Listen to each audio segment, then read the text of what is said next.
자, 10월 6일 ELW 포지션을 이제 잡기 시작하겠습니다. 아침에 지금 일단 아침에 전반적인 채권 지수는 안전자산 지수는 근데 환율이 움직였으니까 중국이 우리는 올라가는데요. 외에서 채권 지수 그리고 환율 그리고 거래되는 채권들을 지금 봐야 되는데 애매해요.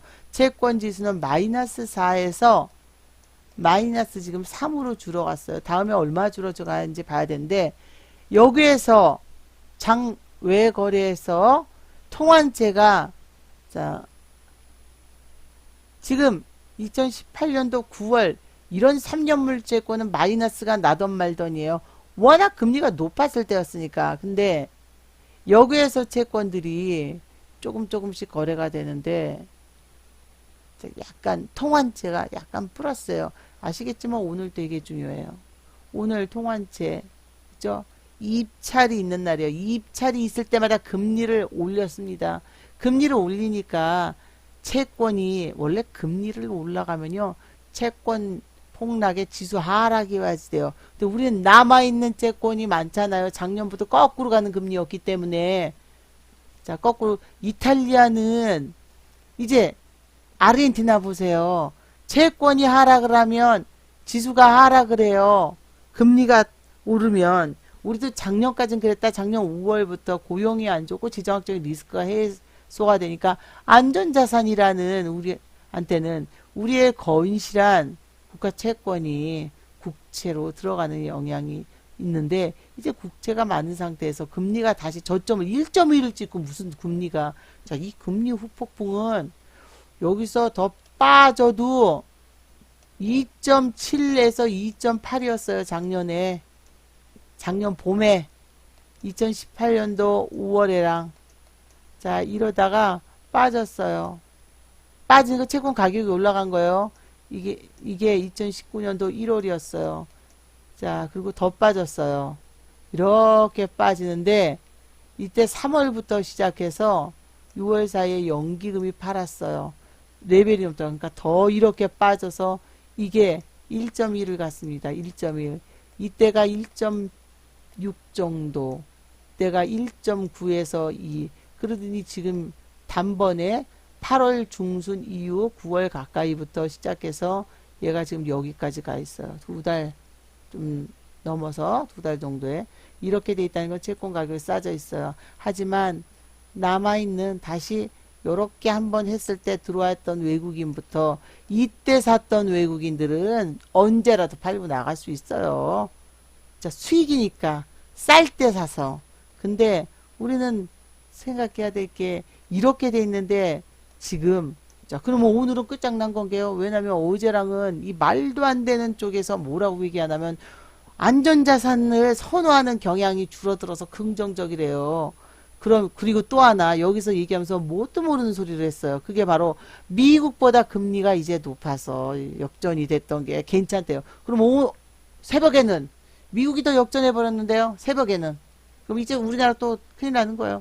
뭐 말도 안 되는 소리를 하고 있어요. 그렇게 생각하면 역전이 돼서 참 좋겠어요.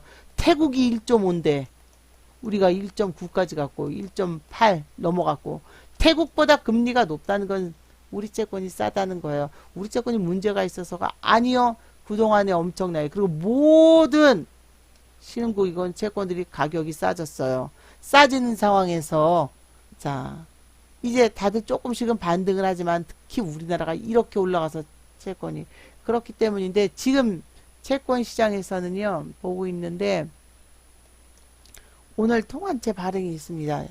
그래서 통환채 발행 전까지는 자, 근데 두 가지 영상이 있어요. 채권 발행이 잘 된다 그러면 앞으로 가는 거예요. 근데 지금은 채권 발행이 잘 된다 하면 입찰만 했다가는 자 평단 낮추기라고 팔고 떠나버려서 이후에 금리가 또 폭등을 하는 경향이 있습니다. 그래서 오늘은 자 어떻게 될지 그 누구도 모르는 거예요. 스톱을 언제 할지 결국은 남아있는 채권이 얼마냐가 중요하지만 순발행이 그리고 외평채 지금 우리 보유를 많이 했는데 글로벌 문제다라고 얘기하기도 좋기 때문에 외평채 많다 최대다라고 얘기할 수밖에 없는 게 하지만 여러분 우리가 갖고 있는 외평채는요 외환 달러, 지금 환은, 자, 우리가 가지고 있는 환은 수출해서 우리가 벌어둔 게 아닌 이상은 그 외환 보유고는 우리가 채권을 푼 거예요. 자, 여기서 두 가지가 있습니다. 그러니까 어떻게 될지 모르는 거예요. 2.1일 때, 미국이 2.1일 때 2.566에 66에 푼 게 있어요. 근데 이 1.4까지 갖고 지금 1.8이에요, 미국이.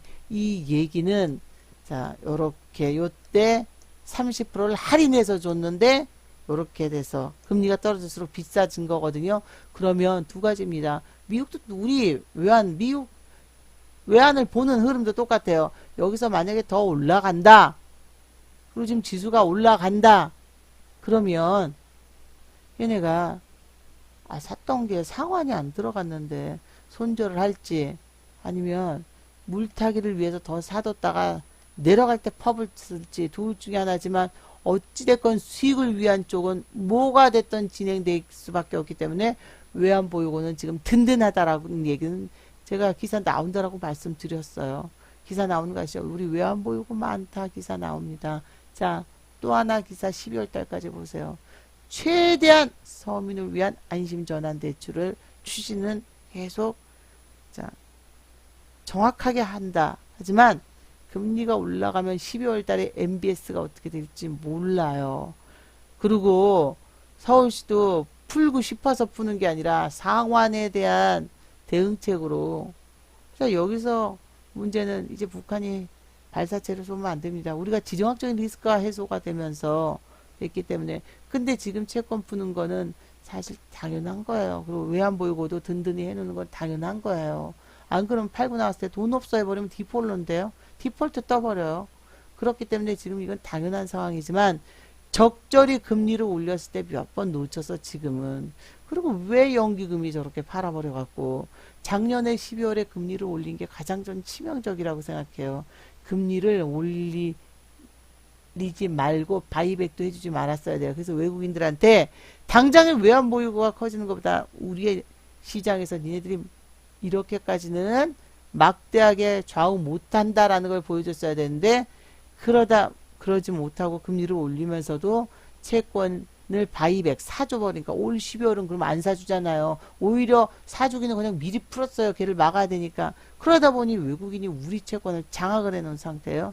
그래서 지금 최근에 팔고 나가지만 쌀 때 들어온 것도 있어서 지금 금리가 치솟았어요. 자, 금리가 치솟았다는 건 등락이 크다는 겁니다. 그래서 콜이라고 말씀드렸습니다. 풋풋풋 그거는 심리적으로 경기가 좋지 않아서 풋풋풋 이것저것 터질 게 많다라고 생각하지만 아직은 드러난 게 없어요. 뭐 디폴트 난 거 없잖아요. 근데 채권은 11월 달과 12월 달에 만기 상환 도래하는 채권들이 많아요. 만기. 물론 원금과 이자를 갚고 나머지예요. 나머지지만 상당히 큽니다. 작년에 10조 때도 뭐 근데 그러니 얘를 미리 풀어서 요거를 갚아 나가고 있는데 금리가 올라가요. 물론 그러면 푼 거 10,000원에 채권 풀어갖고 얘네 덜 주면 돼요. 7,000원까지 빠져버리면. 하지만 금리는 올라가게 되면 얘들이 더더욱 세게 팔아버릴 수밖에 없죠. 그래서 지금 금리의 움직임이요. 확연히 드러나는 게 있어요. 확연히. 자, 뭐냐면 확연히 드러나는 게 바로 시장금리입니다. 여러분 절대로 금리 낮췄다고 여러분 대출금리가 낮아지는 게 아니라고 말씀을 드렸고 10월 15일 날 흐름 딱 보고 10월 16일부터 채권금리 올라갑니다. 대출금리 올라갑니다. 라고 말씀을 드렸어요. 근데 그 전부터 올라갔어요. 우리가 아는 거로는 1.1에서 1.48까지 올라가서 지금 1.8이에요. 8, 1, 9. 어제 고점은 1.912. 자, 조금 다시 1.84 찍고 1.7에서부터 무너지고 1.69까지 갔지만 결국은 더 높게 변동성은 커질 수밖에 없어요. 금리 올라가면 단타가 무지하게 잘 됩니다. 이게 시장금리. 그리고 우리의 기준금리가 1.25예요. 얘를 과연 낮출 수 있을지는 모르겠어요. 의도적 낮춰서 격차가 벌어지면 벌써 더 올라가요. 그러면 적금은 제로금리가 되는 거고 여러분 대출금리는 지금보다 더 여름에 제일 쌌을 때 2.7 그냥 엄청나게 싸게 준 것 말고도 담보대출이 2.7이었어요. 근데 지금 3.2, 3.5 이렇게 올라가는데 아직 지금 눈치 보고 못 올리고 있잖아요. 파격적으로 이제 올릴 수밖에 없어요. 대놓고 시장 금리는 빠지고 올라가고 채권 금리는 빠진다는데, 그러면 여러분들이 지금부터 대응해야 될 거는, 자, 오늘이죠, 오늘. 우리가 ELW는 지금은 채권을 미지수예요.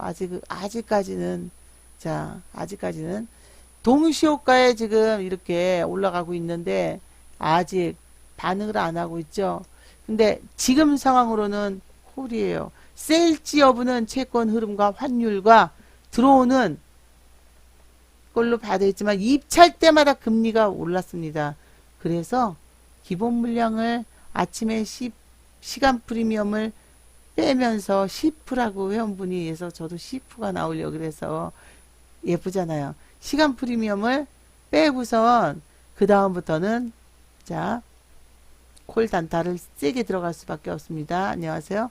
콜 단타를 일단은 더 움직임이 50분부터 더 빠르게 움직여요, 채권이. 근데 지금 채권 흐름으로는 아직 긴가민가. 아까까지는 플러스였던 채권이 살짝 마이너스니까. 근데 마이너스인데 초장기채요. 20년물 뭐 얘네들. 자, 그래서 이거 알 수가 없어요. 시작 때 봐야지. 하지만 전체 채권 자금은 마이너스에 오늘 입찰이 있어서 또 금리가 올라갈 수 있기 때문에 10%. 네, 그렇죠. 자, 일단 10%를 시간 프리미엄을 10%를 빼고선 채권 및 오늘 발행 시장이에요. 지금까지는 모르겠지만 요즘 최근 2주, 3주, 한 달 가까이는 입찰만 있었으면 금리가 올라갔습니다. 그럼 아침에 바로 콜 단타를 들어갈 거예요. 그래서 콜을 줄여놓는 거예요. 단타 들어간다고. 자, 부담스럽지 않아요. 물리면 붙잡아 버리면 되니까 전체 자금. 그 대신 오늘 정도의 고점이다 그러면 단번에 풋을 갈아타기보다는요. 자, 새로 매입은 지금 풋 아시잖아요. 쪼그라들었어요.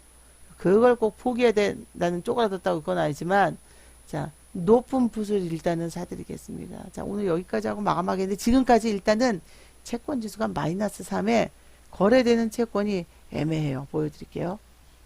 그래서 50분부터 거래되는 집계를 봐야 될 것 같아요.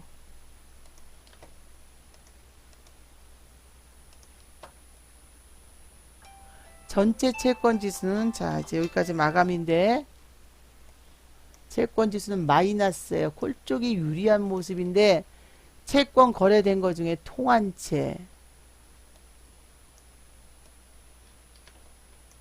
통한채가 자 이렇게 진행되고 있어요. 그렇지만 마이너스로 나오네요. 요것도 이렇게 되면 약간의 콜 쪽이 우세하게 되겠죠. 자, 오늘 여기까지 하고 마감하라겠는데 아침에 여러분이 시간 프리미엄을 무슨 일 있어도 빼고 그 다음부터 판단하십시오. 근데 지금 상황으로는 약간의 콜 쪽으로 기울어져 있습니다. 자, 여기까지 마감하고 안전한 투자하시고요. 오르는 쪽 딴 거 없습니다. 뭐 판단이고 뭐고 오르는 쪽을 조금씩 빼나가십시오. 종가에 조금 더 집어넣고 맞추더라도 그러면 손실은 없죠. 자, 오늘도 안전한 투자하십시오. 감사합니다.